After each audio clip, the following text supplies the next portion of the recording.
Je suis ravie de modérer ce panel sur le bien-être et la place du care dans nos mouvements féministes. Je suis Aminata Libambeng. Je suis psychologue et militante féministe et cofondatrice du collectif des féministes du Sénégal.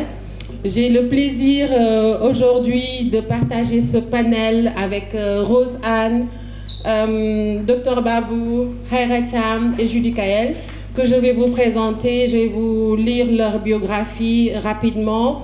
Et voilà, on partagera 1 heure pour parler du bien-être, de l'épuisement militant et d'autres sujets pour voir comment rendre nos mouvements féministes plus sains pour nous. Donc, on va avoir un tour de questions avec les panélistes pour 45 minutes et on va ouvrir les débats et les questions, prendre les questions de la salle sur une durée de 15 minutes. OK? Merci beaucoup. J'espère que vous allez bien. Ça va? Ça va? Fatigué? Non? Alors, pour cette session, on va aborder les défis qui sont liés au développement de pratiques de soins au sein des mouvements féministes. Nous allons spécifiquement aborder la question du conflit, mais aussi de la précarité qui affecte nos mouvements. Et nous allons réfléchir à la manière dont la justice féministe peut être mise à l'œuvre face aux différentes dynamiques présentes au sein des mouvements et aux constructions sociales qui les influencent. Alors, je vais présenter mes panélistes et je vais commencer par Judy Kael. Alors, Judy Kael Irakozé est une militante féministe passionnée par l'articulation des expériences des femmes et plus généralement celles des jeunes. Elle est une organisatrice communautaire et une entrepreneure sociale avec un historique de défense des droits des enfants, des femmes et des droits humains en général. Elle a travaillé sur différentes questions qui vont du développement des jeunes à l'intégration des réfugiés, en passant aussi par l'organisation féministe, la mobilisation communautaire, le lobbying et le plaidoyer. Judy Kael est la jeune leader de la Commission européenne sur la migration en 2019. Elle est intervenante mondiale aussi du G20 sur l'égalité des genres et c'est une déléguée du Congrès international des voix des jeunes, une auteure publiée, une écrivaine contributrice à African Feminism et a effectué de multiples consultations. Elle est connue pour sa présence en ligne, elle éduque sur les questions qui sont centrées sur les féminismes, la politique africaine, etc. Et c'est une grande organisatrice de base qui croit au mouvement dirigé par la communauté. Enfin, Judy Kael travaille comme coordinatrice francophone de Mama Network, un réseau mobilisant des activistes autour de l'avortement autogéré. Et elle travaille également pour le Fonds mondial pour les femmes en tant que conseillère pour le financement des mouvements de défense des droits à l'avortement en Afrique de l'Ouest. Judy Kael. Alors, après Judy Kael, j'ai Khaira Thiam. Alors, Khaira est psychologue clinicienne. Elle est spécialisée en pathologie psychiatrique et en criminologie clinique.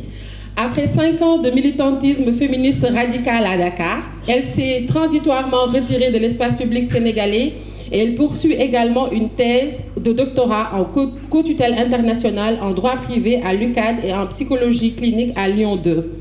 Son travail de recherche porte sur les politiques criminelles en matière de violences sexistes et sexuelles au Sénégal. Elle travaille par ailleurs entre Dakar et Lyon comme clinicienne auprès de patients tout venant. Elle est formatrice auprès d'étudiants qui préparent des diplômes d'éducateurs spécialisés, de moniteurs éducateurs ou de CAP petite enfance.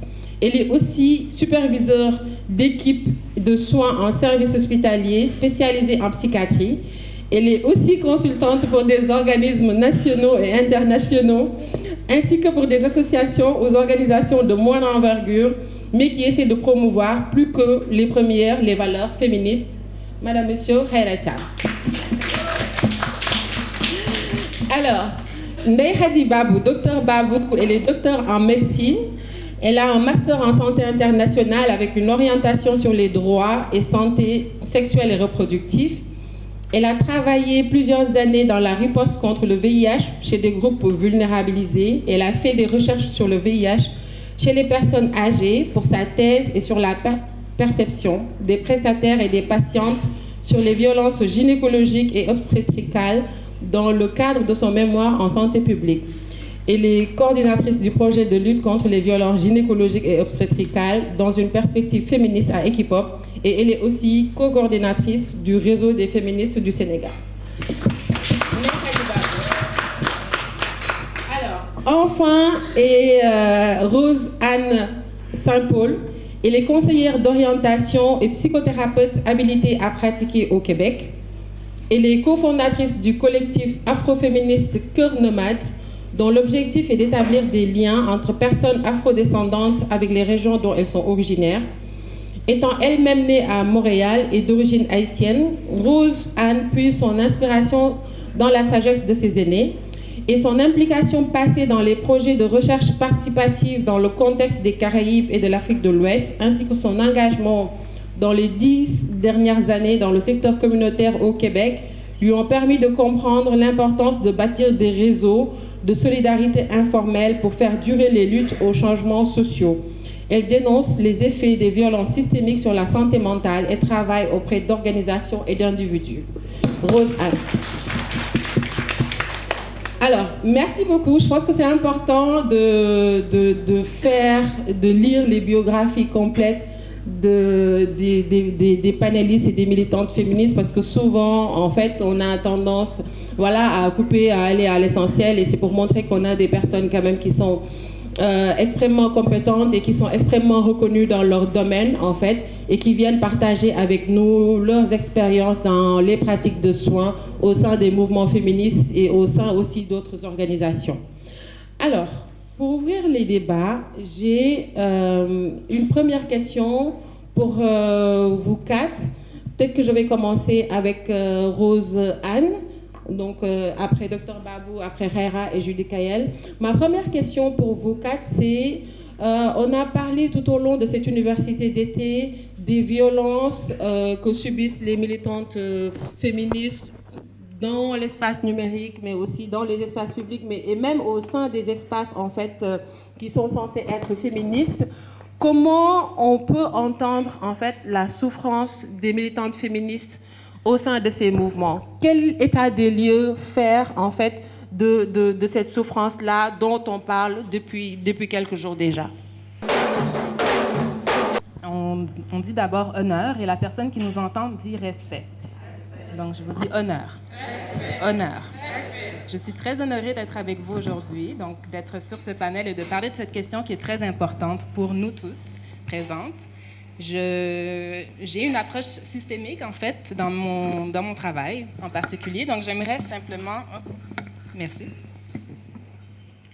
J'aimerais d'abord situer la question peut-être dans son contexte global.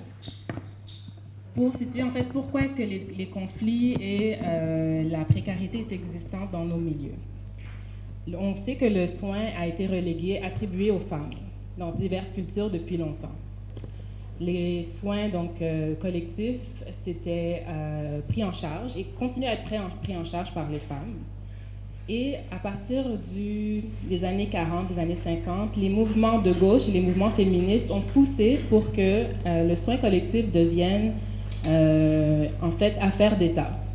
Donc on a proposé des solutions pour que le soin collectif soit élevé donc au niveau de l'État sous forme d'institutions qui offraient de l'aide sociale, que ce soit au niveau des hôpitaux publics par exemple ou du système éducatif public de masse.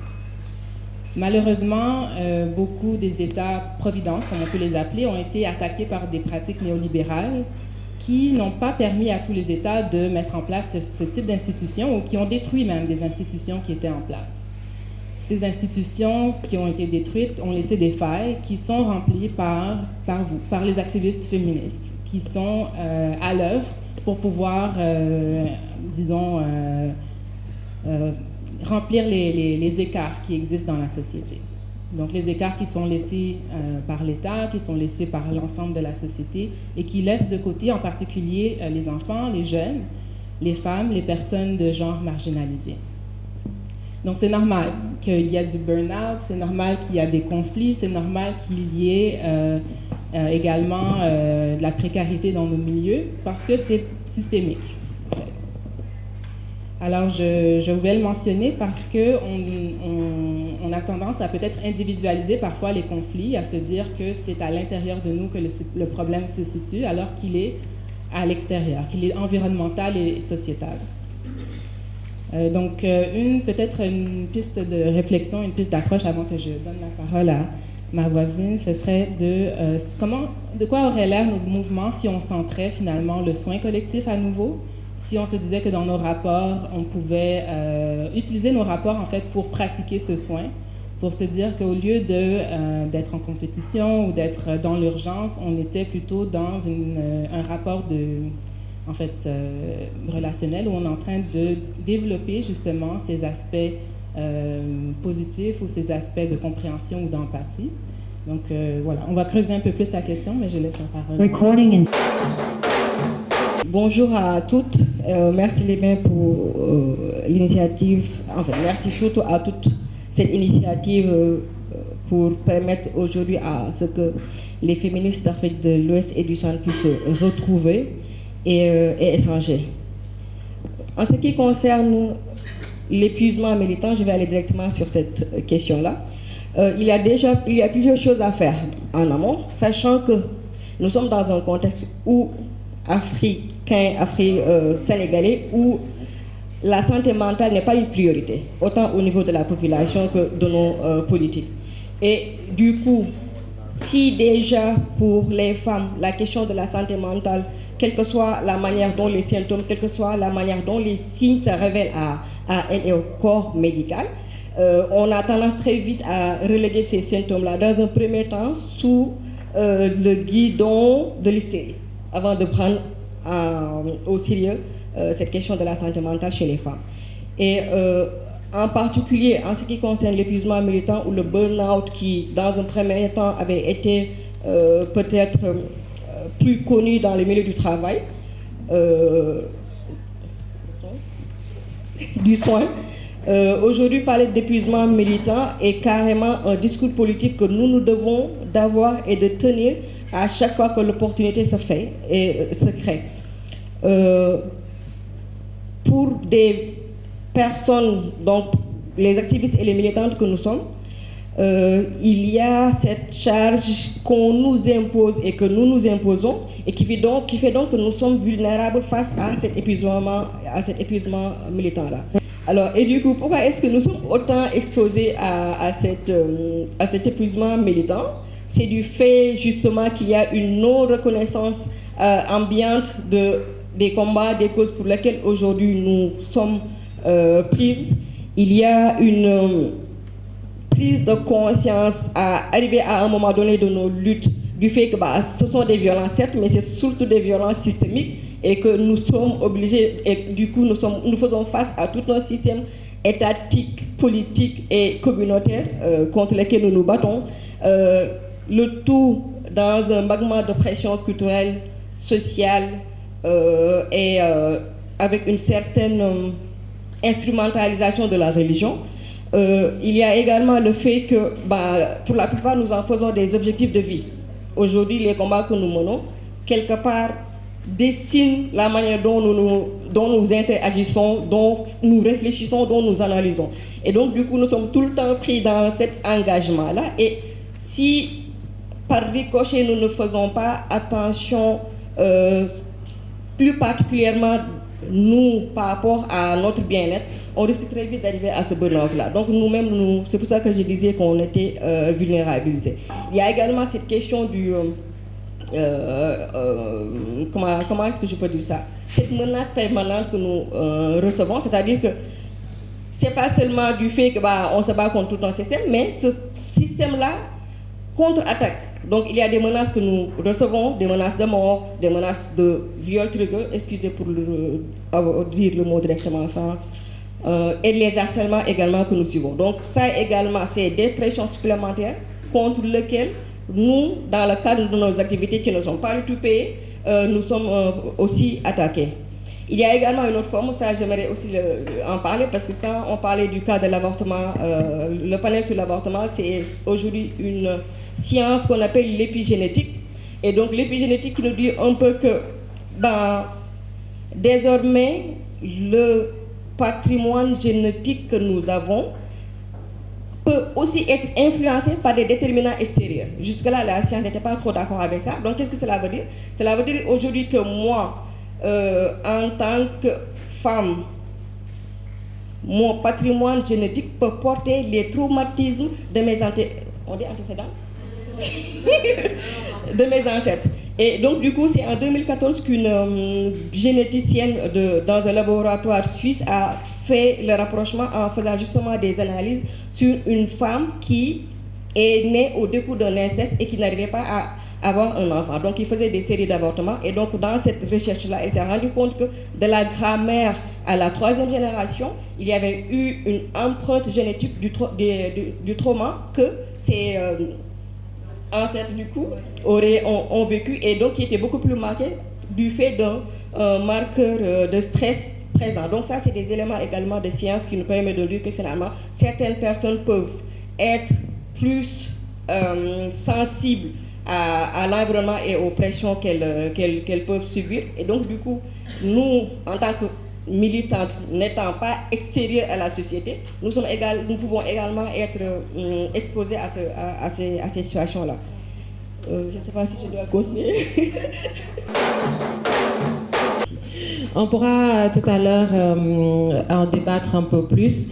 J'aimerais, avant de venir à Khaira, donner la parole à Judy Kael sur cette question du militant, de l'épuisement et aussi de la violence au sein des mouvements féministes. Et comment, toi, Judy Kael, tu entends cette souffrance-là des militantes au sein des mouvements féministes? Merci beaucoup, Aminata. Mes collègues ont parlé de la souffrance directe que les militantes féministes endurent. Vous avez parlé de l'opposition, l'épuisement, la discrimination, la violence. Mais j'aimerais beaucoup parler de la souffrance indirecte qui vient de l'accumulation des souffrances des autres. Parce que vous êtes devant en tant qu'activiste, vous collectez des histoires, vous collectez des réalités.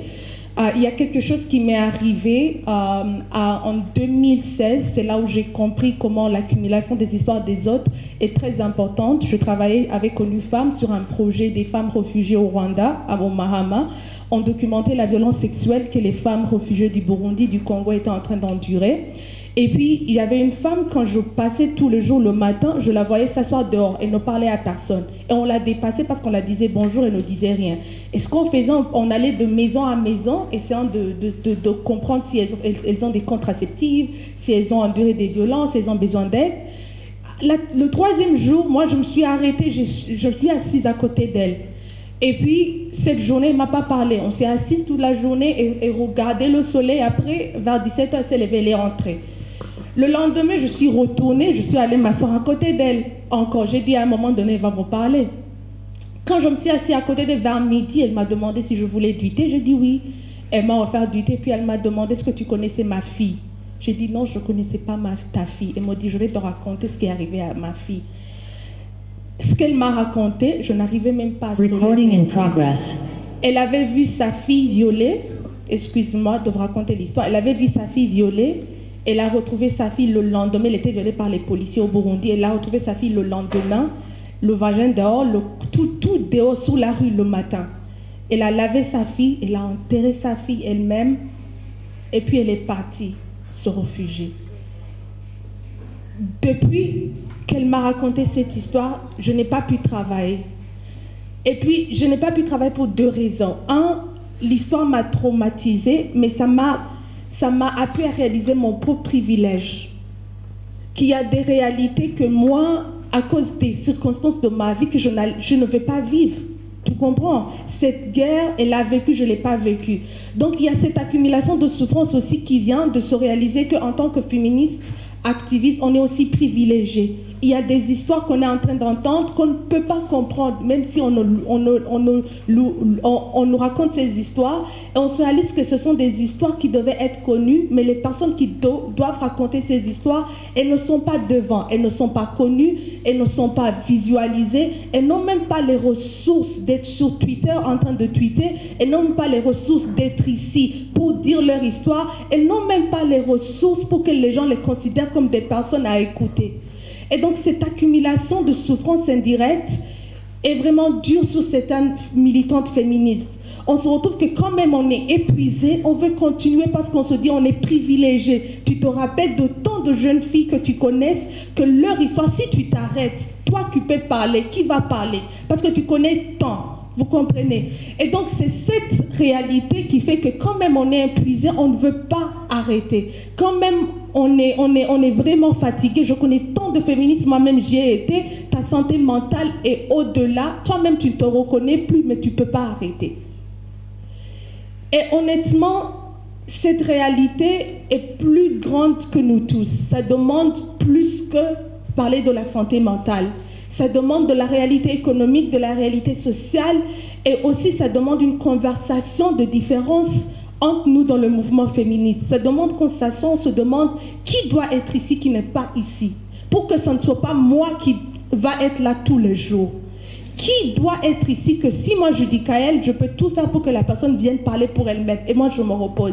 Donc ça devient une conversation en tant que féministe. Tu te dis à un moment donné, je dois arrêter d'être la même personne qui parle, je dois arrêter la même personne qui collecte les réalités des différentes femmes et filles dans ma communauté, et je dois avancer les autres jeunes filles et femmes dans la communauté parce que je suis épuisée. Vous comprenez? Et donc cette souffrance indirecte est une réalité pour beaucoup plus, et ce n'est pas seulement les féministes, c'est aussi dans les autres mouvements que le monde a connus. Il y a cet épuisement, et je pense que cet épuisement est aussi sincère, parce que tu te dis, si j'arrête, qui va continuer? Mais à un moment donné, on doit se dire que si on veut arrêter, on doit élever les autres. Il y a ça.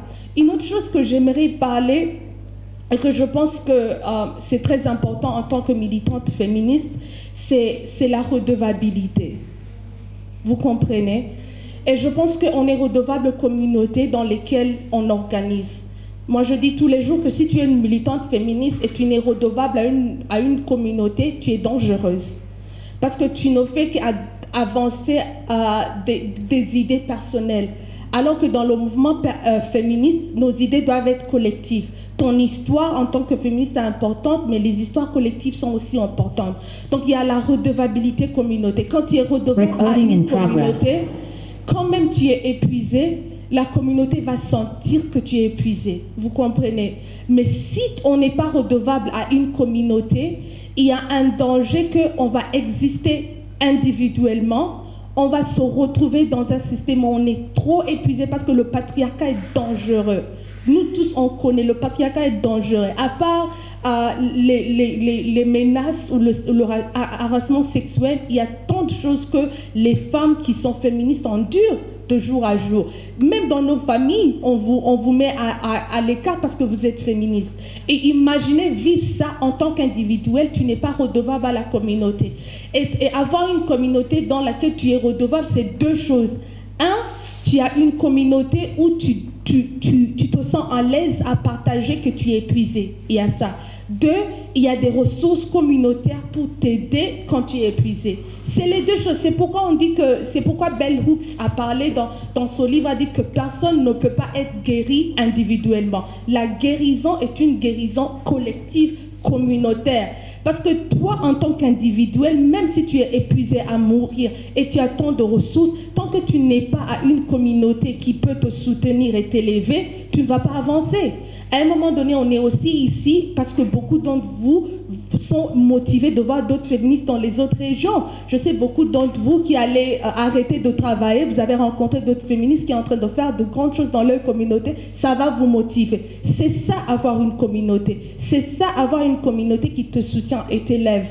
Et maintenant, une autre chose personnellement que je voulais vraiment ajouter dedans, à part la violence que je dis de la souffrance indirecte, à part le harcèlement sexuel, il y a aussi une autre réalité qu'on n'est pas quelquefois réaliste en tant que féministe, et que il y a les réalités collectives d'un mouvement, il y a ce qu'on nous on vit individuellement, que ce soit dans nos familles, que ce soit avec nos parents, que ce soit avec nos partenaires. Et quelquefois, en tant que féministe, il y a des combats qu'on essaie de vivre en isolation.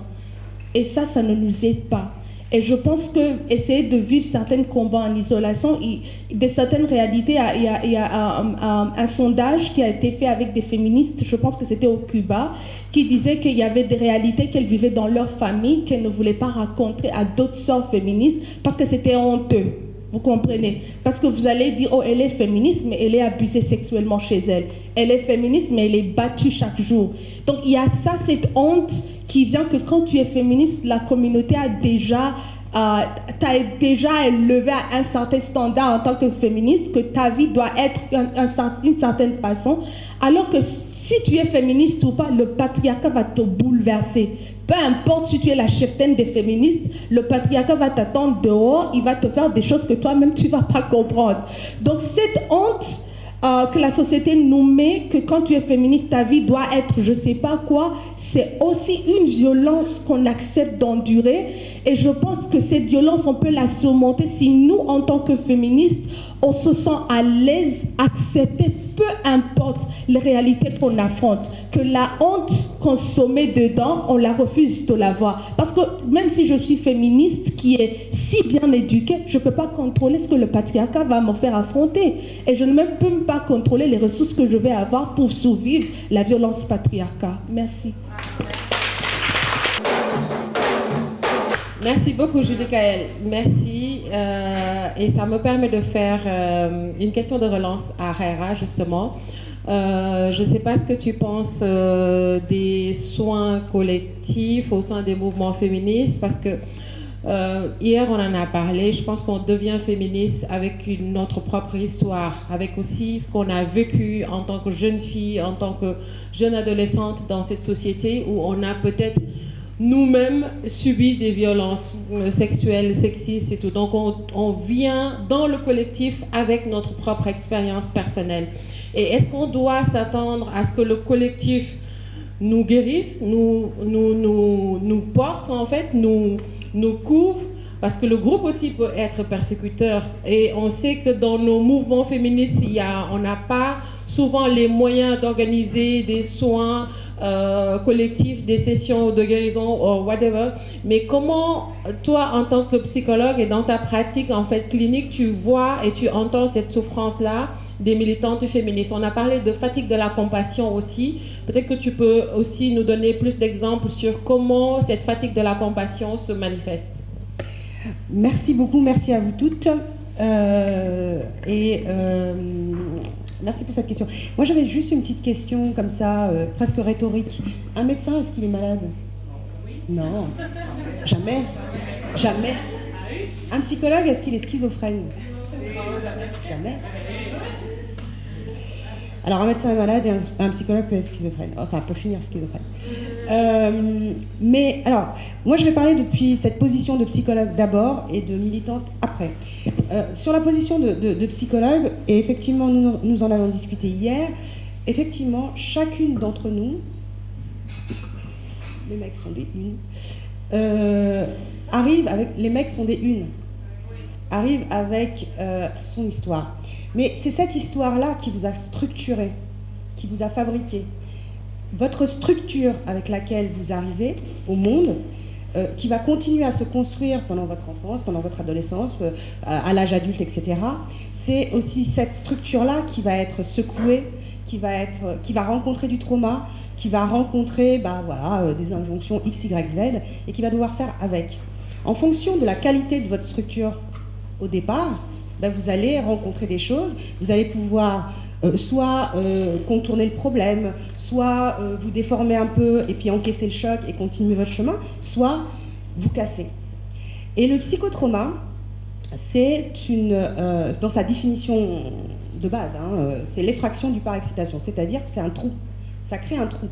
Et ce trou, vous allez le créer, donc tu as parlé de violence sexuelle, Mais vous allez le créer aussi avec des maltraitances diverses et variées. Vous allez le créer aussi avec votre rencontre du réel, du quotidien. Et c'est avec ces fragilités-là aussi que vous allez rencontrer les autres fragilités, d'autres fragilités. Que ce soit des fragilités entre nous, dans le milieu féministe, ou des fragilités des personnes que vous accueillez, pour lesquelles vous allez, je sais pas, faire sur Twitter ou ailleurs justice pour X, Y, Z.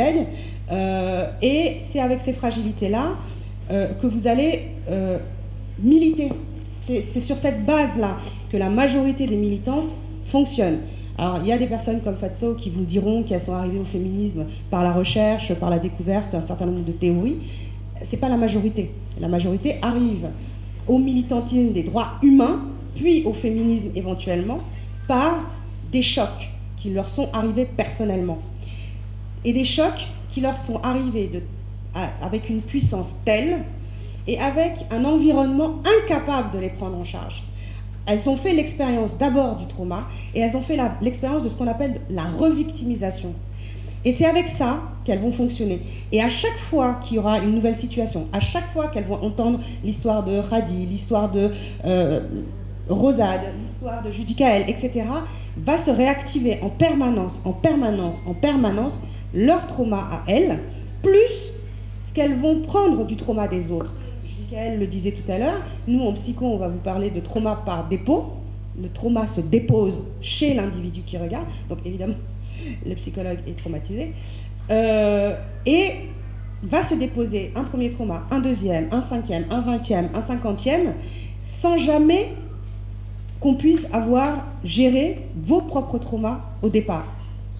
Ça, c'est une chose. La deuxième chose, c'est ce que disait tout à l'heure Khandai Hadibabou, elle parlait d'épigénétique. Bon, je vais faire ma maligne. T'es médecin, je suis psy, désolée.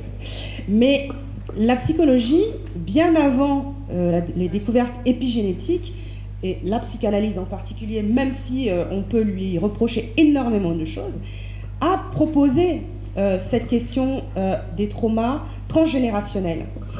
Du côté notamment d'un ouvrage très très ancien qui s'appelle L'écorce et le noyau, et qui dit qu'il y a des enquistements du trauma. Et ensuite, la science dure, enfin, je ne veux pas reprendre les termes de l'autre gars, mais la biologie et la médecine ont fini par démontrer ça de façon biologique. Mais cette question du trauma transgénérationnel, elle est connue. C'est-à-dire que vous portez donc non seulement ce que je viens de vous dire, ce que vous avez vécu personnellement, ce que votre mère a vécu, ce que votre grand-mère a vécu, ce que vos tantes, ce que toute votre filiation a vécu. Et tout à l'heure, Nehadi a voulu mettre un petit peu de nuance en disant « oui, peut-être qu'on est toutes porteuses de… » Moi, je suis désolée, mais au Sénégal, en tout cas pour le pays que je connais, le Sénégal, son histoire, que ce soit son histoire sociale, politique, etc., ne permet pas aujourd'hui, en l'état actuel des choses, de dire qu'il y a quelques personnes qui portent des traces transgénérationnelles. Tout le monde. Tout le monde, parce que c'est une histoire qui nous est commune. Moi, je me rappelle d'avoir couru sous les lacrymos de l'école quand, à l'époque d'Abdou Diouf, et quand il y avait des manifestations. Je me souviens de l'accident de la Sonacos, je me souviens des Mauritaniens, je me souviens d'énormément de choses qui ont impacté ma vie au quotidien et mon histoire collective. Qui a un impact sur moi? Qui a interrogé un certain nombre de choses chez moi et avec lesquelles je viens au militantisme aussi. Et j'écoute, etc. Donc, je pense que quand on parle de la question militante, il faut parler de la question des traumas complexes. Parce que c'est de ça dont il s'agit. Ce n'est pas un trauma, ce n'est pas deux traumas, ce n'est pas des traumas cumulatifs, 1, 2, 3. Ce n'est pas simplement des traumas de niveau 1 ou de niveau 2, parce qu'on classe aussi les traumas en fonction de ce que c'est. Mais il y a du 1, il y a du 2, il y a du cumulatif, il y a du croisé, il y a du collectif, il y a de l'individuel, il y a etc., il y a de l'intrafamilial. Et donc, c'est sur des traumas complexes qu'il faut prendre la mesure de ce que nous trimballons. Je crois que c'est Cher qui disait « on transporte ». Voilà ce qu'on transporte quand on vient au féminisme. Et toutes ces questions-là vont évidemment être un terreau fertile. Tout à l'heure, quelqu'un disait « oui, c'est normal que dans un mouvement féministe, on puisse avoir des conflits, etc. etc. » Sauf que on sait, et les recherches l'ont montré, que quand on prend en charge certains types de problématiques, notamment dans le psychotrauma, ces questions de trauma déposées en vous vont agir comme des morceaux, ce sont des éléments qui appartiennent à plein d'autres personnes que vous, qui vont exploser à la tête de quelqu'un d'autre et qui vont faire des scissions au sein du collectif.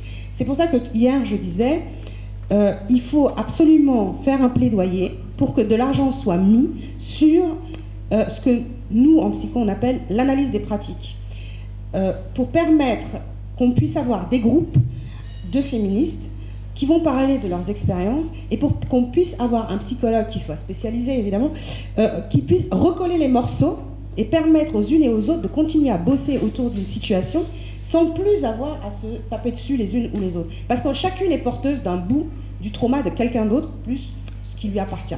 Donc ça, c'est première chose.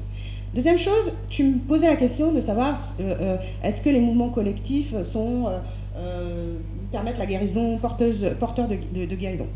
Pour ma part, je considère que les mouvements collectifs sont hyper intéressants pour ce qui concerne la catharsis, c'est-à-dire se permettre un endroit où on peut déposer sa problématique. En revanche, et puis être étayé, être supporté, etc., par d'autres qui peuvent éventuellement comprendre ce qu'on a vécu. En revanche, vu la kyrielle du trauma qu'on se trimballe, il y a aussi besoin de faire un travail personnel à soi. Alors, la psycho n'est pas une panacée. Hein. Hier, je racontais à Aminata comment j'ai découvert que j'étais hypersensible à l'ASMR, mais d'une seule façon, hein. Pas de toutes les façons. Hein. Une seule ASMR. Parce que je lui disais, j'ai testé plein de trucs, tous les trucs New Age qui existent à Dakar, avant d'envoyer mes patients. Et je disais, ouais, bon, moi ça me fait pas trop d'effet, ouais, pouf. Et j'ai fait un truc avec une de mes grandes sœurs qui adore l'onglerie. Elle s'est acheté tout ce qu'il fallait pour ça. Et à chaque fois, je regardais ça avec beaucoup de circonspection, en disant, ouais, bon, c'est son truc. Et elle m'a pris pendant 5 heures d'affilée, et puis j'ai commencé à m'endormir, en fait, à relâcher tellement la pression et à m'endormir. Et je commence à pianoter sur mon téléphone en disant, attends, ça c'est de la... Ça s'appelle quand même... Il y a un effet quelque part, etc. Et je finis par tomber sur ça, et je lui dis, mais je suis hypersensible à l'ASMR, alors que je ne le suis pas du tout sensible à l'hypnose, par exemple. Et pourtant, on est quand même dans des modifications de conscience. Et elle me dit quelque chose de super intéressant. Elle me dit, oui, parce que c'est moi. Et je lui fais, oui, en effet. Tout à l'heure, on parlait de la question de l'attachement. Les figures d'attachement. Alors, les figures d'attachement ne sont pas forcément dans le collectif. Ça peut être une tata, une sœur, une cousine, qui est en capacité de vous contenir, de prendre soin de vous, de vous aider à aller bien, au moins pendant... Bon, alors moi, ça a duré 5 heures, son histoire d'ongles, et ça n'a pas tenu 48 heures. Parce que je suis un peu sobre. Mais vous avez besoin de trouver pour vous-même la chose qui va être la plus soignante pour vous. Et ce qui est le plus soignant pour vous n'est pas forcément ce qu'on vous présentera comme étant le truc à faire. Allez chez le psychologue. Oui, c'est bien d'aller chez le psychologue. Il a des techniques, des machins, des trucs, il peut vous aider. Mais peut-être que c'est pas bon pour tout le monde. Peut-être que tout le monde ne peut pas... Pas forcément que se permettre. Peut-être que tout le monde n'est pas prêt à y aller. Hier, je disais à quelqu'un qui aidait une autre personne qui s'est un peu effondrée pendant un panel. La personne lui disait, voilà, Khaira est là, tu peux lui parler, elle est psychologue. Et j'ai répondu à cette personne, non, si elle n'est pas prête à parler, elle ne parle pas à ce moment-là, parce que le trauma lui a déjà pris son temps. Maintenant, c'est à nous de lui redonner du temps. Donc peut-être qu'elle va aller discuter avec sa sœur, faire ses ongles elle aussi, et trouver du réconfort, et trouver quelque chose qui va lui permettre de guérir à cet endroit-là, et de continuer à faire son travail. Donc, ça me permet justement de revenir vers Rose-Anne et Julie Kael. Donc j'ai une question pour vous deux. Khaira nous a un peu parlé de ces mouvements féministes, de ce qu'on apporte aussi, de ce que le groupe peut nous apporter, mais aussi de ce que nous on vient déposer au sein du groupe. Et je pense que tout le monde n'est pas au même niveau au sein des mouvements. On a d'énormes disparités, on n'a pas les mêmes moyens non plus en fait. Certaines personnes ont entamé un travail personnel chez le psy ou chez d'autres praticiens alors que d'autres ne peuvent pas. Et aussi, on a face à nous des problématiques qu'on doit gérer qui sont extrêmement difficiles. Je pense que vous connaissez tous et toutes la phrase des masculins, c'est quand quelque chose se passe, c'est où sont les féministes, alors que je pense que personne n'est payé. Les personnes qui ont le mandat pour gérer les problèmes des femmes et des enfants, bah, c'est les ministères, c'est des gens qui sont quand même bien payés, je pense. Et nous, on fait le volontariat et on nous appelle où sont les féministes. Donc, à un moment donné, on y va avec ce qu'on a, donc on y va avec ce qu'on est aussi, avec nos ressources limitées, et il y a des conflits qui sont inévitables, en fait, si on entend bien ce que Khaira nous dit. C'est-à-dire que les conflits sont inévitables au sein des mouvements féministes, mais comment justement essayer de les aborder, comment faire que ces conflits-là ne déstructurent pas trop nos mouvements, et comment on peut aller de l'avant en ayant ces conflits-là au sein de nos mouvements internes. Alors, merci pour la question. Effectivement, les conflits sont inévitables. Donc, je pense que la première des choses, c'est d'arrêter de voir les conflits comme des fatalités et de voir les émotions comme des ennemis, parce qu'en réalité, ce sont des messagères. Elles nous disent quelque chose d'important. Elles nous disent, par exemple, la tristesse nous dit qu'on a besoin de réconfort. La peur nous dit qu'on est devant une menace, ou la colère nous dit qu'il y a une limite qui a été dépassée. Et donc, quand il y a la présence d'émotions, la présence de conflits, on est aussi en présence d'informations cruciales qu'il faut prendre le temps d'accueillir. Et donc, la présence de précarité, de conflits, etc., peut nous indiquer aussi quels sont les enjeux ou l'absence, en fait, de mécanismes qui ont peut-être causé ou permis à ces conflits d'arriver. Effectivement, il y a des choses qui nous appartiennent individuellement. On vient chacun avec notre histoire, comme on l'a bien dit, également avec notre ego, ce qui veut dire nos croyances, donc l'ensemble des croyances qui font de nous qui nous sommes. Et nous interagissons avec d'autres personnes qui viennent également avec ce bagage. Normalement, disons qu'en dehors des cercles féministes, on a également les mêmes enjeux, en fait. Donc, ce n'est pas particulier au milieu féministe, mais ce qui est de particulier, c'est qu'on traverse, on navigue une réalité qui nous oblige à opérer dans un contexte d'urgence. Donc, il y a une culture d'urgence qui nous oblige à accélérer, à prendre des décisions très rapidement ou à réagir également très rapidement. Donc, comme vous dites, on appelle les féministes pour réagir à une question. On n'a pas le temps de même se poser pour réfléchir. Qu'est-ce qu'on pense, qu'est-ce qu'on ressent, qu'est-ce qu'on veut faire par rapport à cette situation-là. Et c'est dans ce contexte-là qu'on est toujours amené à se dépasser et à aller même plus vite que notre propre pensée ou nos propres mécanismes de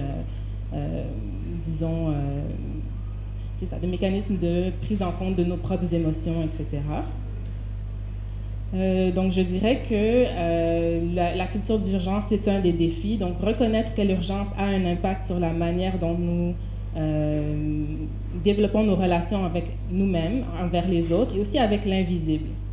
Et quand je dis l'invisible, c'est à la fois donc, notre vie intérieure, peut-être les émotions, etc., mais également nos croyances, également peut-être nos ancêtres, peut-être Dieu, toutes les croyances, dépendamment des croyances que nous avons, etc.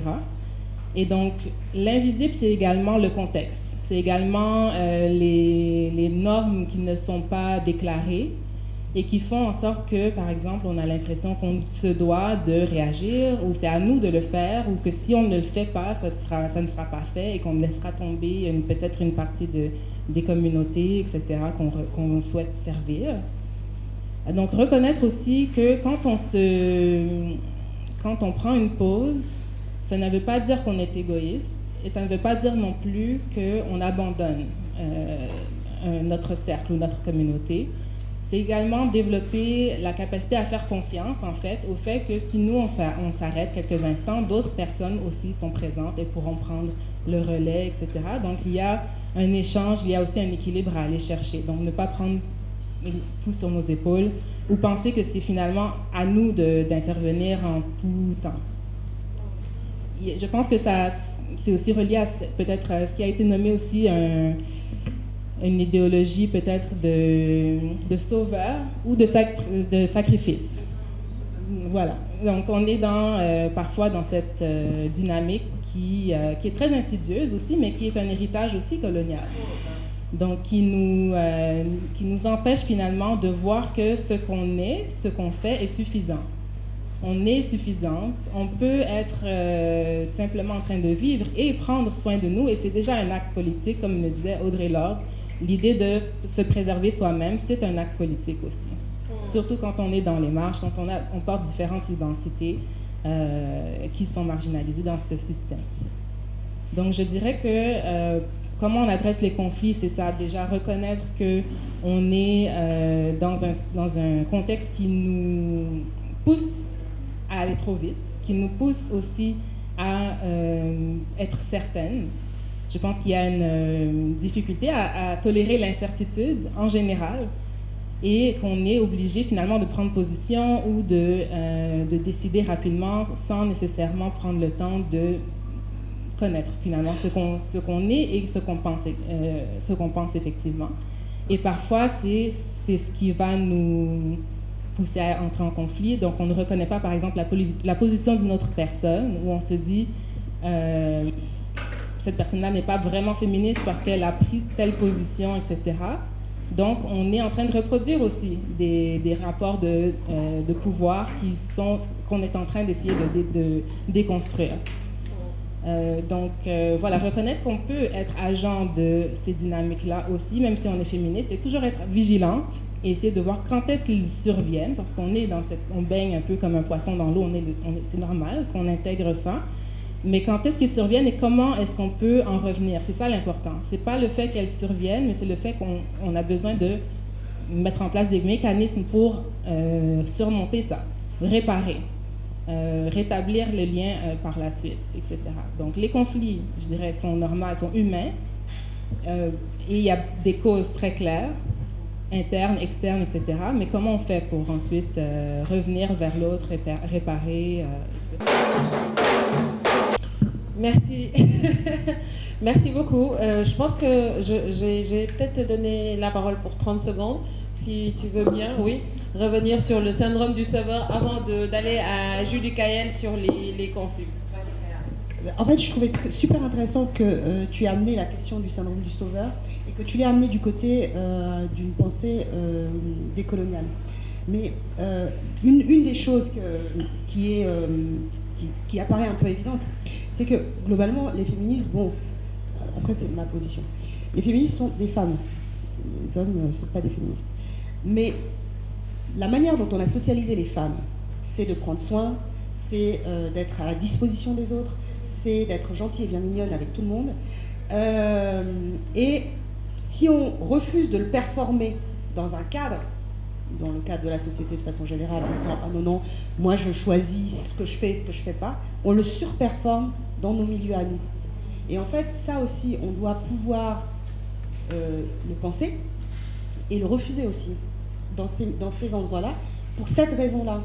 Pas seulement parce qu'on est épuisé ou parce qu'on va finir par avoir X nombre d'addictions, mais parce qu'aussi le patriarcat nous a mis à cette place-là et nous demande de performer encore plus en prenant en charge ce qu'il fait aux autres. Merci beaucoup.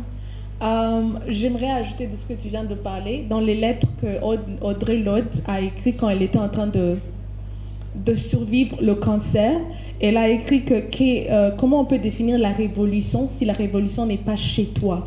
Donc elle parlait dans le sens où si toi, en tant que féministe, tu n'es pas libre, tu n'es pas en train d'accéder à la liberté individuelle, tu n'es pas en train de résister tous les demandes du patriarcat à performer, à être d'une certaine façon, comment est-ce que tu peux dire que tu es en train de vivre la révolution si ce n'est pas chez toi? Et j'ai trouvé ça tellement révolutionnaire parce qu'on se retrouve déjà trop en train de balayer dehors et souvent on ne balaye pas chez nous. Donc on est en train de vivre la révolution dehors. Quand tu arrives dans nos maisons, c'est autre chose. Alors que la liberté devait être une liberté qui commence chez nous avant qu'on essaie de mettre ça dehors. Maintenant, je suis d'accord avec ce qu'elle a parlé, ce qu'il s'agit au sujet du conflit. Personnellement, moi, je suis toujours consciente que le conflit n'est pas un problème, c'est une opportunité. S'il n'y a pas de conflit, c'est-à-dire que dans nos communautés, on n'est pas en train de grandir.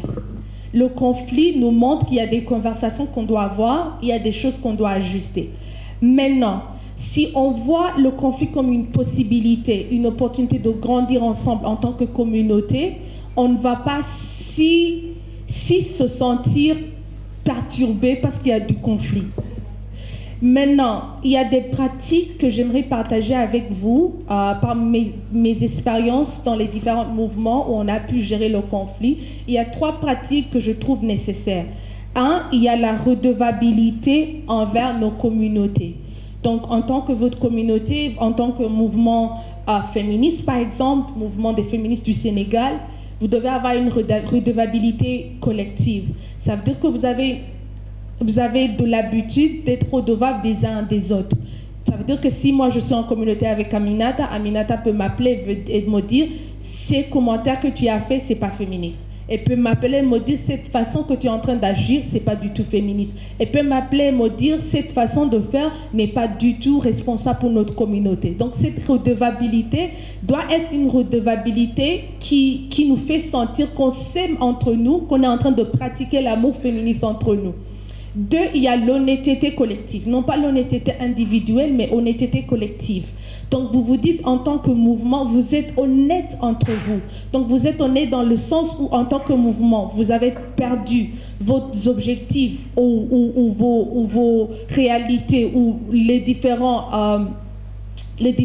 plans ou rêves que vous vous êtes donnés pour accomplir. Vous pouvez vous asseoir et être honnête. Vous pouvez vous dire, vous savez, la façon dont on est agi l'année passée, c'est pas du tout correct, on va changer. La façon dont on s'est adressé à propos de ce sujet, c'était pas du tout correct, on va changer. Donc vous pratiquez cette honnêteté collective. Mais je me suis dit qu'en tant que mouvement, être honnête collectivement, ça doit vraiment venir de l'idée où en tant qu'individu, vous avez laissé la honte ou l'idéaliste ou que en tant que féministe vous devez être parfait. Vous vous êtes dit qu'en tant que féministe, chaque jour vous apprenez, vous grandissez, vous faites des erreurs. Donc vous n'avez pas honte d'être honnête et dire ce que je pensais l'année passée, c'est pas du tout ce que je pense aujourd'hui. L'année passée, je pensais mal des travailleuses de sexe, aujourd'hui j'ai grandi. L'année passée, mes idées sur l'avortement étaient mal, aujourd'hui j'ai grandi. C'est cette honnêteté collective que vous devez avoir en tant que mouvement, où vous vous dites, on a commencé ici, on a grandi. Et maintenant, la dernière, c'est la volonté personnelle. Parce qu'en tant que féministe, même si le mouvement a une volonté collective d'adresser le conflit, tant que vous, les individus, vous n'avez pas la volonté personnelle d'adresser les causes de ce conflit, ça n'allait pas se résoudre. Donc ces 3 pratiques sont des pratiques que moi je trouve vraiment convenables et qui aident à adresser le conflit dans le mouvement. Merci. Alors, on a vraiment 10 minutes. Ce que je vais faire, c'est, j'ai posé une question pour Khaira et pour Dr Babou sur ce que la pratique féministe, comment votre pratique en fait féministe a alimenté votre pratique clinique et vice versa, chacune des deux, parce que je pense qu'on a besoin, c'est intéressant de savoir comment en fait vous alliez ces deux-là et comment les sujets que vous abordez, comment les soins que vous apportez aussi auprès de vos patients et patientes vont alimenter aussi votre réflexion féministe. Je pense que c'est important. Et après, je vais ouvrir les débats. On va prendre quelques questions. Sinon, on va venir nous déloger ici. C'est bon? Khaira et Dr Babou, chacune 2 minutes. C'est bon? 2 minutes chacune. Aminata, j'avais réservé du temps de parole pour cette question aussi. Je refuse les 2 minutes.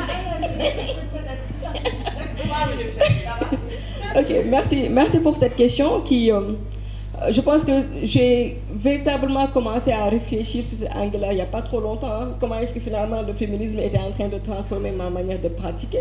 Mais avant le féminisme, peut-être revenir faire un bon 5-7 ans plus loin sur la manière dont, bon, aujourd'hui on l'appelle communauté LGBTQA+, mais surtout nous, dans le cadre de la réponse contre le VIH, on parle plus de men who have sex with another man. Et donc comment est-ce que cette communauté-là, moi, m'a humanisé en fait, et m'a rendu plus alerte aux attentes des autres sur les questions de droits humains. Parce que véritablement, ce travail de déconstruction, je l'ai commencé avec ces communautés-là. Autant sur les thématiques de la sexualité, autant pendant que tu consultes l'autre, tu es plus à l'écoute de ses besoins plutôt que toi de tes a priori, et répondre au mieux à ce qui était disponible à ce moment-là au niveau médical et biologique. Et donc du coup, je pense que pendant 5 ans, je me la pétais un tout petit peu, pensant que par rapport aux autres, j'étais mieux. Parce que très vite, j'ai compris que le public, c'était pas pour moi. Je prenais mon temps pour consulter. Je faisais au minimum 30-45 minutes de consultation. Et à un moment donné, j'avais des patients, donc IL, parce que c'était des groupes vulnérabilisés, venaient de zones très lointaines du Sénégal pour venir se faire consulter par moi. Et donc, du coup, je me disais, ok, waouh, là, ça va, tu vois.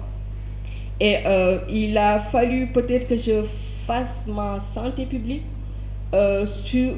et avoir un peu plus, une idée beaucoup plus globale sur ce que les femmes étaient en train de vivre, en particulier en Afrique subsaharienne, pour me dire, mais ok, bon, il faut qu'on s'arrête, qu'est-ce qui se passe en fait? Sur les chiffres de la mortalité maternelle, là, je disais là une fois à Aminata que quand je ne me sens pas bien, je ne parle pas de la mortalité maternelle en Afrique noire.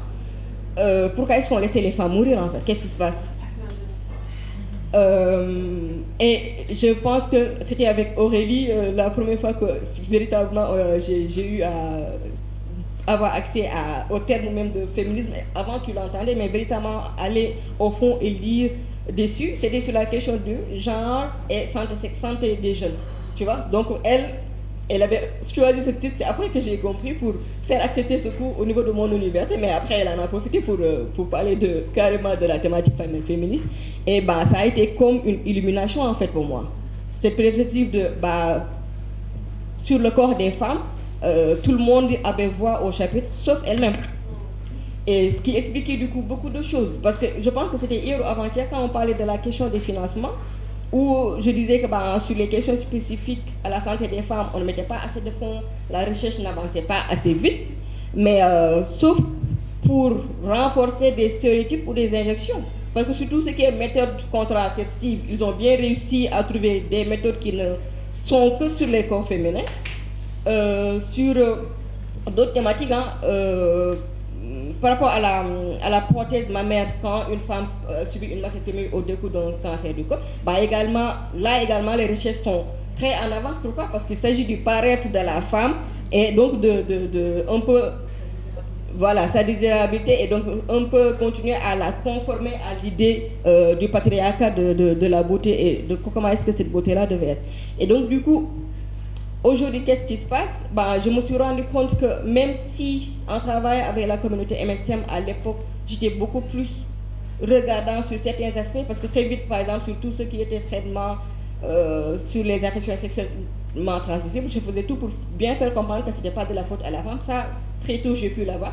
Mais après, quand même, tu te rends compte que j'avais quand même beaucoup de biais que je traînais. Et à un moment donné, je me suis demandé, bon, j'espère que je n'ai pas été aussi malfaisante finalement sur le vécu de ces femmes-là et sur le rapport après avec les autres. Actuellement, j'essaie aussi de prendre beaucoup de choses en considération. Peut-être que je pratique moins qu'en 2019 ou avant ma santé publique en tout cas. Et ce que j'essaie de faire, c'est aussi d'impulser ces réflexions-là au sein des groupes où je me trouve, des groupes de médecins, des jeunes médecins avec lesquels j'interagis. Notamment sur tout ce qui est question sur le cancer du col de l'utérus, la vaccination. À chaque fois qu'on pose le débat, je dis il n'est pas question que de vacciner les jeunes filles, parce que le papillomavirus, c'est une infection sexuellement transmissible, et quand tu dis infection sexuellement transmissible, il n'est pas question que de le faire toute la charge de cette prévention-là sur le corps des femmes. Tu vois? Sur les jeunes filles. Et il s'agit également du postpartum, où on s'attend à ce que les conseils des fois que nous, médecins, nous donnons aux femmes est plus le reflet de ce qui est attendu de la société sur ce corps de la femme qui vient d'accoucher. Et du coup, la femme n'a même pas le temps de développer sa matrescence. La dernière fois, j'ai découvert ce mot avec Mounia. Donc la matrescence qui est un peu le process de devenir mère, de devenir maman du coup, et qui est un peu en reflet avec ce qu'on appelle l'adolescence. Donc quand vous dites adolescence, vous savez tout ce que l'adolescence suppose comme compromis, comme apprentissage et comme temps pour arriver au bout de cette adolescence. Donc ça pour la matrescence, pour celles qui deviennent maman. Il y a également d'autres. J'essaie aussi d'avoir une lecture sur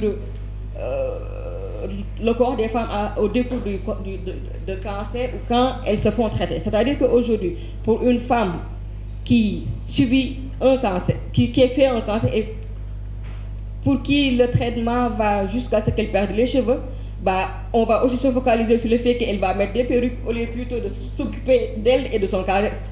Elle est en train de faire un cancer, mais quand même, il faut qu'elle s'occupe du rejet que la société est prête à lui faire.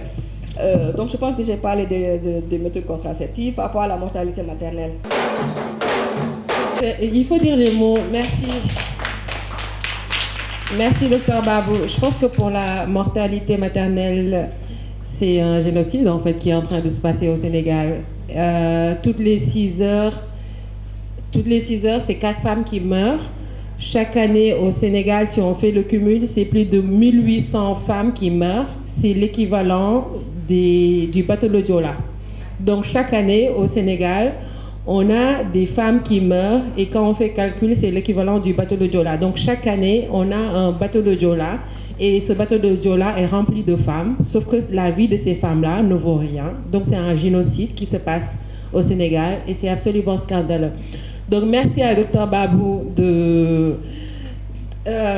moi, c'est un sujet qui est hyper difficile parce que je pense que quand tu prends conscience en fait qu'en tant que femme, ta vie ne vaut rien dans un pays, tu te prends la violence en fait dans la figure et tu fais le lien avec tout ce que tu as vécu et tu te dis, ok, est-ce qu'on continue le combat ou est-ce qu'on arrête ou qu'est-ce qu'on fait, est-ce qu'on fait la révolution? Moi, je pense qu'il faut faire la révolution et qu'il est temps, en fait, on peut plus être dans des salles et tout ça, il faut sortir et faire la révolution. Khaira, j'en reviens à toi, il reste 3 minutes, il reste 5 minutes, tu as 3 minutes. Khaira, il y a une ébullition du mouvement féministe au Sénégal. J'ai un concept du temps. Oui, moi aussi, et c'est pour ça, mais je me fais taper sur les doigts depuis hier, je leur ai dit, le temps est patriarcal, en fait. Ouais. La résistance doit commencer avec ce panel-là. Donc, soit on ferme tout et on continue jusqu'à ce qu'on termine. OK? Alors, Khaira, il y a une ébullition du mouvement féministe, en fait, au niveau du Sénégal depuis quelques années, depuis l'affaire Sangué. Je rappelle que Khaira, moi et... comment elle s'appelle? Non. On a oublié. Mais bon. Sall, oui. Fatima Sall, pardon. Pardon, Fatima.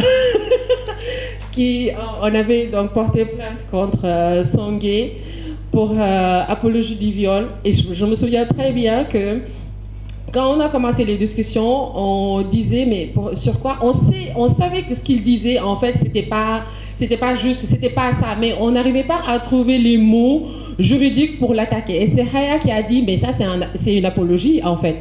Et je pense que depuis ce temps-là, vous avez vu qu'on a quand même beaucoup de connards qui font de l'apologie du viol, que ce soit au Sénégal, mais aussi un peu partout et tout. Donc je pense que ça a aussi redynamisé le mouvement féministe au Sénégal. Et je pense qu'aussi c'est pas sans nourrir toi ta pratique clinique ici au Sénégal, mais aussi un peu dans la diaspora, comment en fait ces deux mouvements-là se nourrissent aussi toi ta pratique en tant que clinicienne tous les jours. Merci.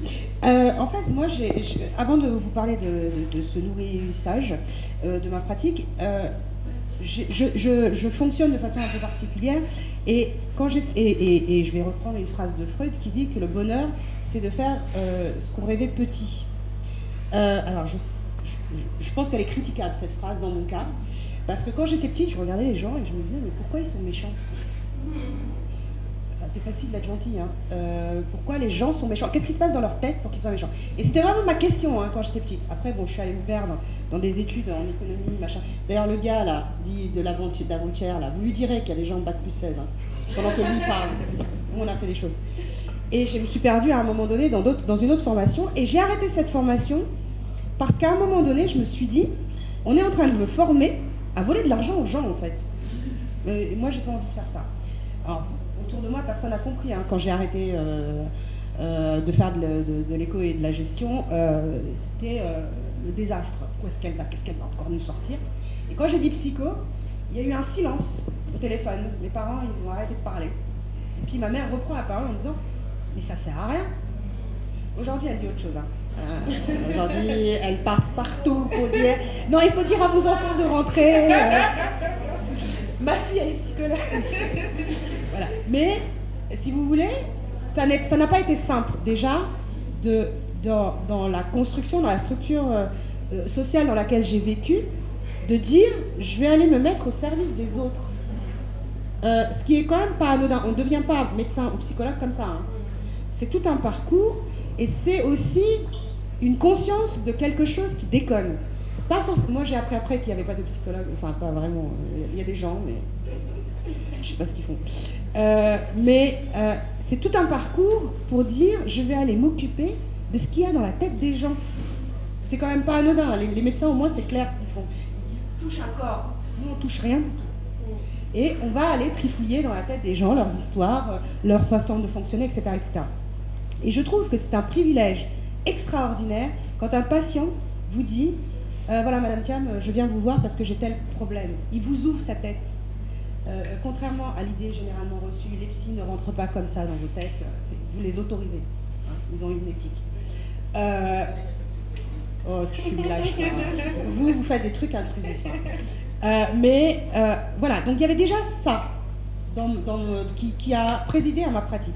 Ensuite, quand j'ai fait mes études de psycho, je me suis rendu compte de deux choses. La première, c'est que moi j'ai fait ma fac dans une fac hyper occupée à être première en France, et évidemment nous, ça retombait sur nous les étudiants. On était ultra violentés dans notre formation.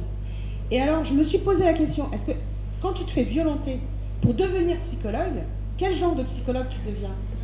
Et donc tu as besoin de déconstruire cette violence-là. Vous rajoutez à ça que c'est une fac freudienne. Tout ce il y a des choses que Freud a dit, par exemple que la place des homosexuels n'est pas en prison. Et moi, ça, je fais ça au quotidien au Sénégal. Ça plaît pas. Je suis lesbienne ou pas. Ça regarde personne. Moi, en tout cas, ça me plaît bien quand on me dit « Ah, mais de toute façon, t'es lesbienne. » Si vous voulez. Ça me laisse le temps de faire plein de choses. Mais du coup, c'était important de relever aussi ce qui constitue le corpus théorique à partir duquel j'essaye de penser le monde psychique. Et quand je lis Freud pendant mes études, et que je vois que Freud fait quelque chose d'extrêmement grave pour moi, c'est de dire que la femme, c'est un continent noir. Vous entendez l'intersection de deux choses qui sont insupportables. Et j'ai dit à tout le monde dans ma fac, je ne serai jamais psychanalyste à cause de ça. Il n'est pas question que je me trimballe avec. En revanche, j'ai pris ce qui m'intéressait de Freud. Tout ce qui concernait faire sauter l'emprise, tout ce qui concernait essayer de penser à un appareil psychique, etc. Ok, mais il y a des choses avec lesquelles je ne travaille pas. Mais c'est un choix que j'ai fait depuis mes études. Ensuite, j'ai eu une chance inouïe, c'est que dans cette faculté, j'ai rencontré une dame qui s'appelle Patricia Mercader, qui m'a appris tout ce que je sais sur les questions de violence, etc.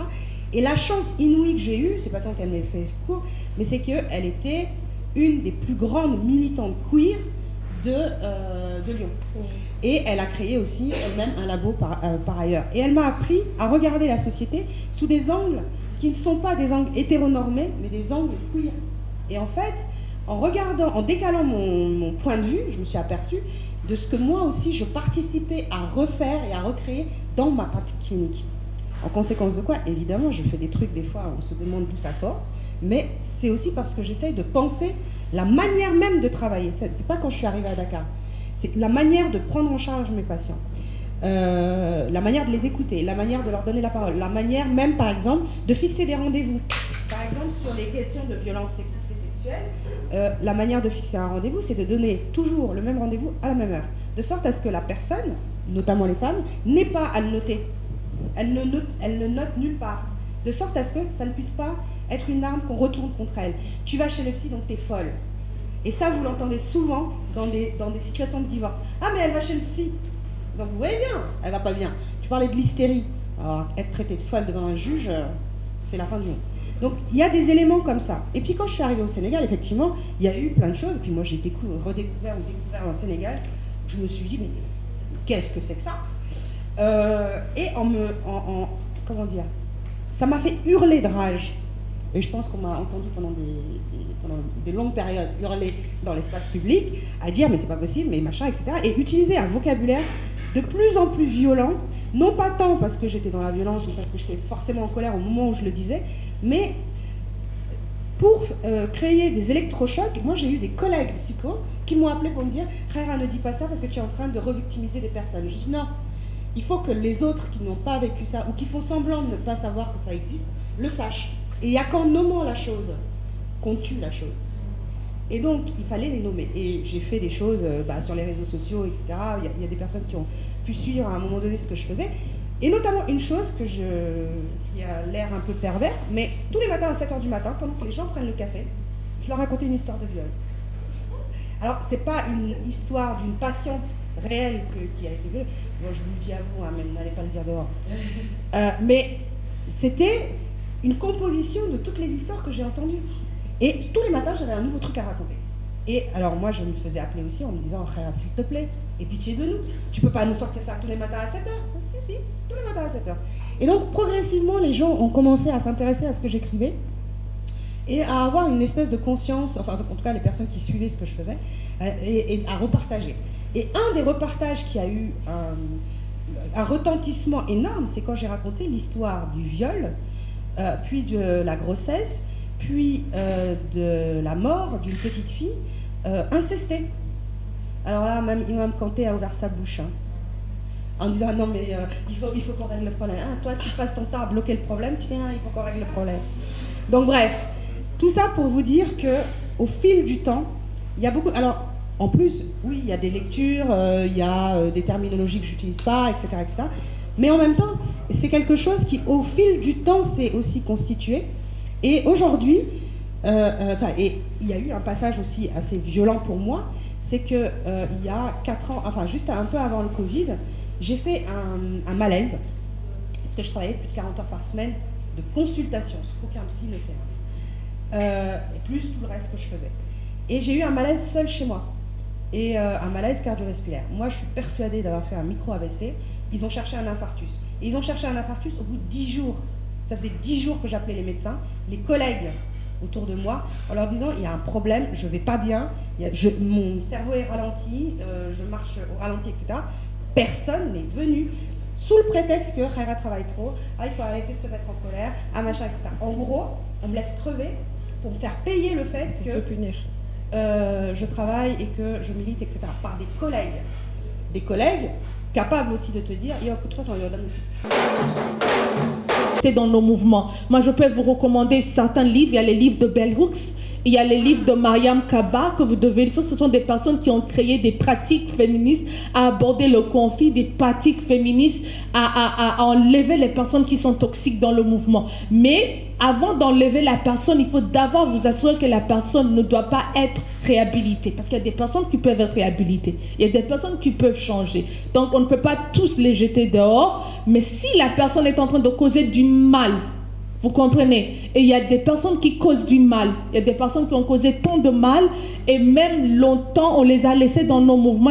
Elles ont causé trop de mal. Vous comprenez? Donc si la personne est en train de causer du mal, vaut mieux l'isoler et adresser son mal en isolation que de laisser la personne rester dans le mouvement alors qu'elle est en train de détruire. Spécialement si la personne est en train de faire des services directs dans les communautés. C'est ça. Merci Judy Kael pour cette réponse. Je pense qu'on pense toutes à quelqu'un à la tête. On est d'accord? On est d'accord. Alors, merci. Je voulais vraiment remercier mes excellentes panélistes. Je suis KO, mais j'ai eu beaucoup de plaisir à modérer ce panel.